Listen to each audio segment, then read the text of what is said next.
That towel was 100% not dirty. I was at a wedding. I left the wedding. I was very drunk, and I ate bagels and watched Colorado and Colorado State. It was a very close game. But I saw this morning when I was rewatching the Lions game, Lions Seahawks.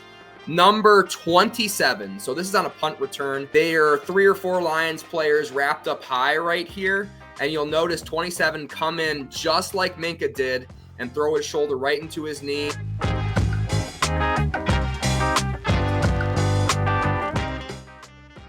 Oh, hello and welcome to What Are We Talking About with Jamie Jakes. I am him, and I am sitting here with 3 of the most brilliant minds in the NFL world located in the Dallas-Fort Worth area. And we do have a correspondent calling us from New Orleans. So we're going to get this show on the road. We're going to kind of try and keep it short for y'all today so Mr. James can get out on the street. Introducing all of your guests for the evening. Clap your hands, everybody, for yourselves. Absolutely awesome. To, I guess, the right of the screen, Mr. Miles Francis. Very nice studio you got there, Miles. How you doing, buddy? Thanks, dude. I hope it's obvious that I'm a huge football fan. Yeah, so like I was saying earlier, I kind of fibbed. Miles is a brilliant mind. He is kind of like, would you, Miles, describe yourself as more of a casual fan of the NFL? Yeah, I would say that more than anything, I'm a fan of fantasy football because I really like games, and I watch football because of how much I enjoy fantasy football more than I actually enjoy football. Hell yeah. So, yeah. Mr. Miles, take what he says for what it's worth, because my takes are gold. I want that to be very clear. My takes are golden, but just not a big fan of it. with his takes, but he's gonna stick around with us, have a good time. Down below, we got Mr. James Brewer, who is calling from New Orleans. Are you at an Airbnb in New Orleans, Mr. James Brewer? I'm at a Hyatt. I'm at the Hyatt Centric in the French Quarter. Oh, you've got some very interesting art on the wall. Yeah, so you don't recognize the Hyatt art on the wall, Jamie? Like, yeah, you're not a traveler. Flower Girl. Not an expert. by Michaels. Hell yeah. Mr. James is our resident insider. He has deep ties to the NFL world. So when he says things and it sounds a little bit funny, sometimes James knows a little bit more about the situation than we all do, and he's not telling us. So you have to really listen closely to what Mr. James is saying. Extremely excited to have you on the show as well as this guy down diagonal to me, Mr. Andrew Hoang. How are you doing, buddy? I'm good. This is my son, Chewy. He's in a cone because Arthur Smith doesn't believe in feeding his first-round draft picks touches, and the bookies have come. Hell yeah. This is a dog-friendly show. My dog might join us. You might hear him barking in the background. It is a stormy night here in Dallas, Texas, where I am recording, and it is thundering and lightning outside. So if you hear something through my microphone, a brand new microphone, I might add, I'm sorry about it. We're trying our best. Good thing almost no one is watching. On that note, we're going to start with college football talk. Colorado and Colorado State faced off starting at 9 p.m. Eastern time, which is where I watched it. I was at a wedding. I left the wedding, was very drunk, and I ate bagels and watched Colorado and Colorado State. It was a very close game, and there was a very controversial hit on superstar Travis Hunter, which we are going to pull up right here for you. The big controversy with this hit was basically, was it dirty or was it clean? And what penalty should the person who hit him get? I don't know I think he got ejected from the game. He is unfortunately getting death threats from this hit. Mr. Blackburn is. Interesting. I think that, it's a little extreme. Dying might be a little bit extreme, in my opinion. Spoiler alert. It's not Michael alert. Vick, you know? Not killing any dogs, but I think he did get a lacerated liver. Travis Hunter plays both ways for Colorado, superstar, Heisman candidate, kind of. And I'll just leave it. I'll open the floor to Miles Francis. What do you think about this hit? Was it dirty? Was it a late hit? And what, if any, penalty do you think Mr. Blackburn should get?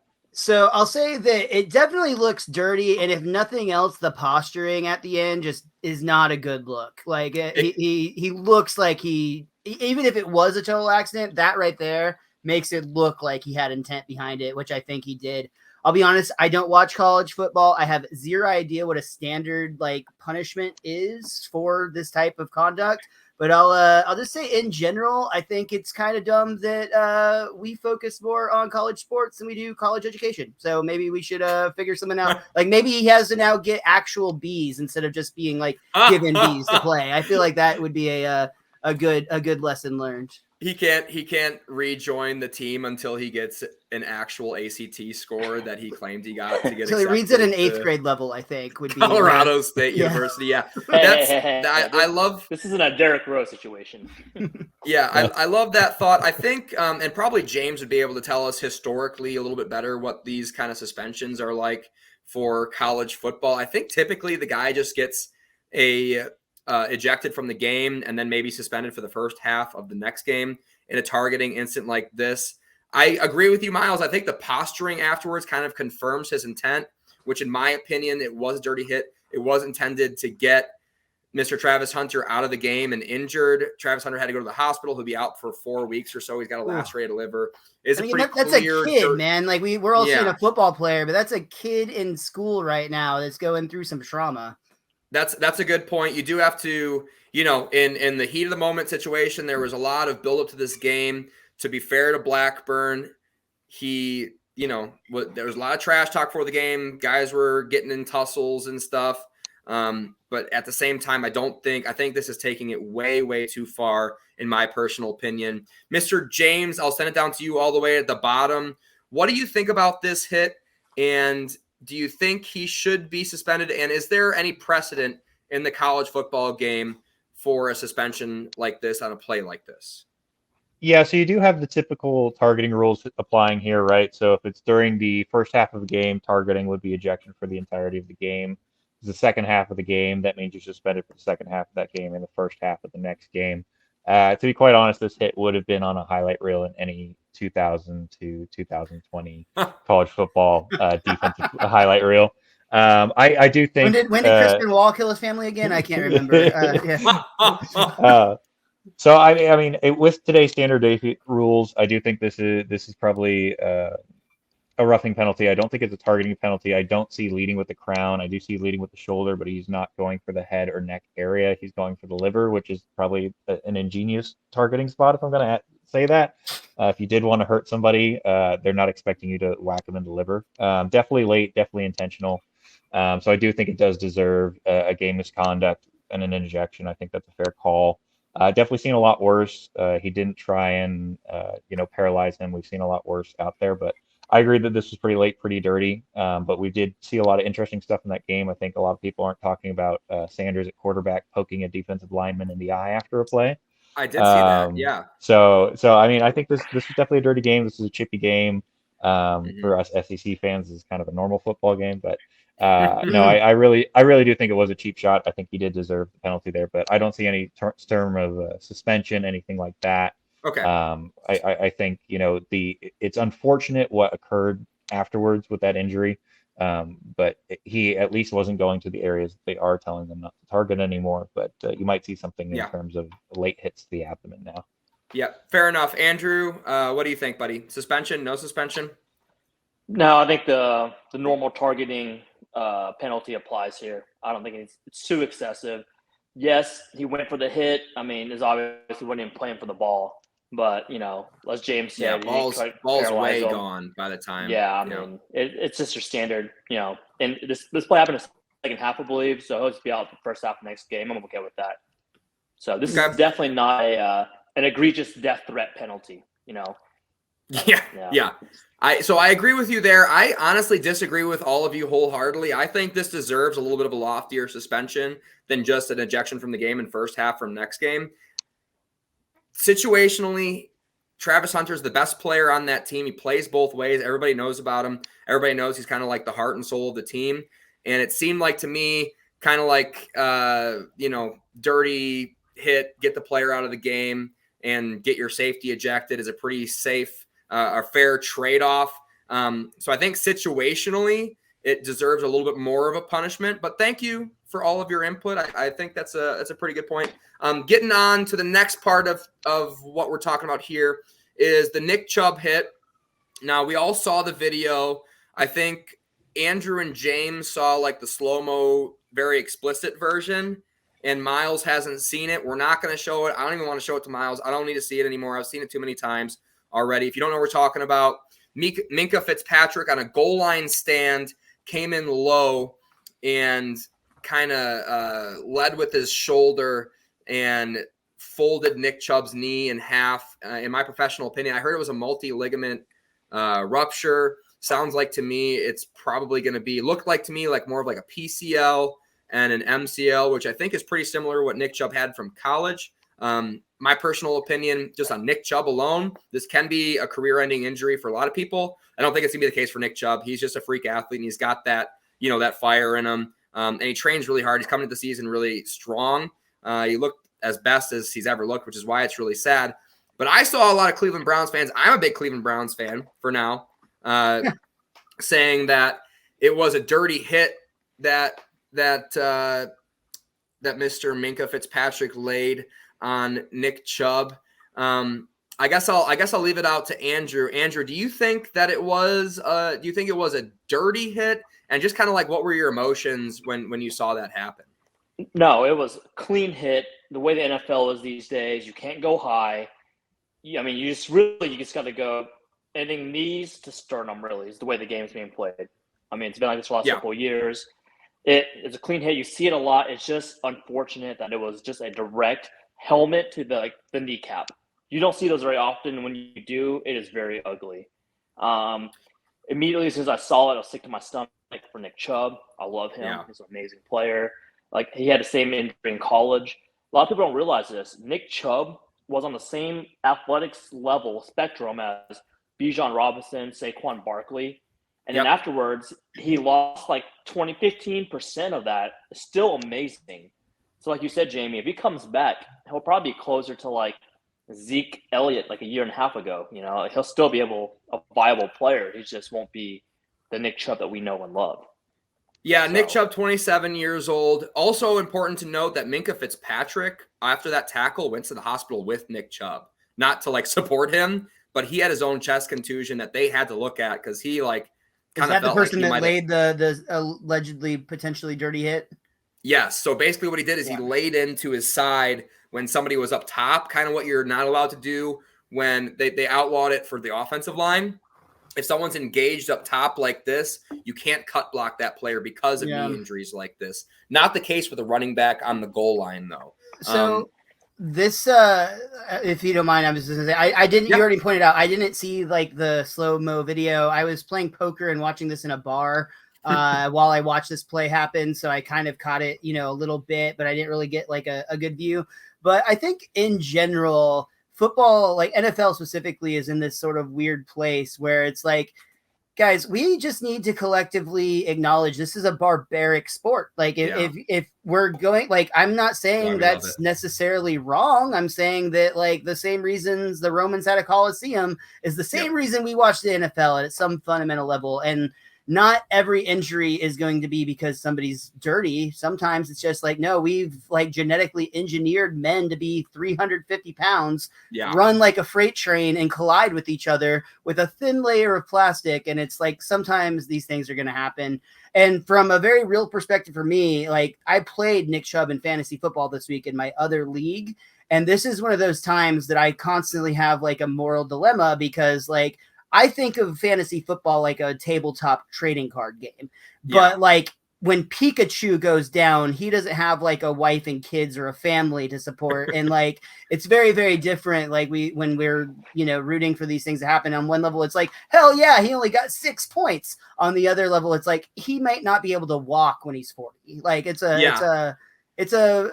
but like ultimately he knows that, I know that, y'all know that. And like, as a society, we're just going to have to accept either football's okay and people are going to get hurt sometimes, or, we can all cry about it, whatever.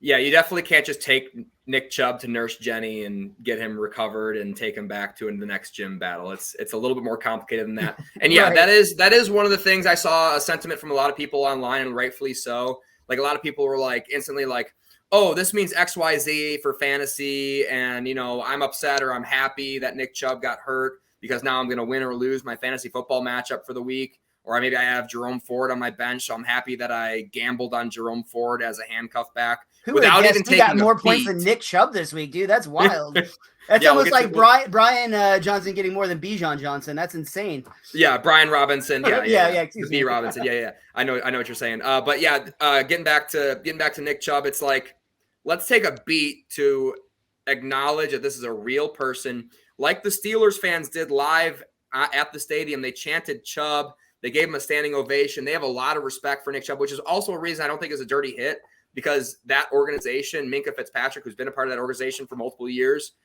they have so much respect for Nick Chubb because they played against him for 2 years for the past, 6 years he's been in the NFL. And I don't think it's a dirty hit. And I think we do have to like take a beat sometimes and be like, hey, let's acknowledge that this is a real individual who went through a lot of pain. And yes, he did agree to this, but at the same time, let's take a beat. Let's, say our prayers or whatever, donate to his charity if you're so inclined. Mr. James, Don't what forget do you about your think, dirty thoughts, hit or Jamie. no? Those are important too. What do you say? I said, don't forget about your thoughts. Those are important too. Yeah, you No, can't yeah. forget about your thoughts. Minka's always been a hard-hitting guy, Yeah. but I've never felt Minka's been a dirty guy through his years at Alabama or at the NFL. I think the most interesting thing to come out of this is the idea of a defensive chop block scenario. Yeah. That was definitely brought up a lot in the fantasy group checks that I was in. It would be interesting to hear if players are engaged with other players, if you are allowed to engage at a different level. Like if someone is wrapping around the legs, can you engage at the top and vice versa, like this scenario? So I think that might be the most interesting conversation from this. I'm glad you brought that up, James, because I was grinding the film. I do a lot of film study throughout the season. I try to watch every play to every game. I didn't pull it off in week 1 because there aren't any buys weeks. I think when the bye weeks roll around, I might be able to pull it off. But I saw this morning when I was rewatching the Lions game, Lions Seahawks, number 27. So this is on a punt return. There are 3 or 4 Lions players wrapped up high right here. And you'll notice 27 come in just like Minkah did and throw his shoulder right into his knee.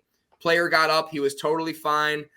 This is a very, very common hit in the NFL, and maybe they are going to have to do something to maybe make this illegal, or maybe this is just like a freak accident that like Miles was saying, it's like something we're not going to be able to avoid. But this is a very common tackle in the NFL, and sometimes just like shit's going to happen, and it's not like Minkah is a bad person for it. I think he's a really good guy. He's a really awesome player, and he obviously hated to see that happen to Nick Chubb. And hated to see how his ribs felt after that. Well, Andrew, at a certain point, I'm sorry, just real quick. At a certain point, don't you think it would just make it to the point where you don't want to watch the game anymore? Like, frankly, some of the quarterback protection rules have gotten to the fact that it ruins the game. There is a play during the Jets-Cowboys game this week. I don't think it would have affected the outcome of the game at all. But they called like a late hit on somebody hitting Dak, and it was an insanely bad call, in my opinion, because like the guy was literally falling into Dak as he was throwing the ball,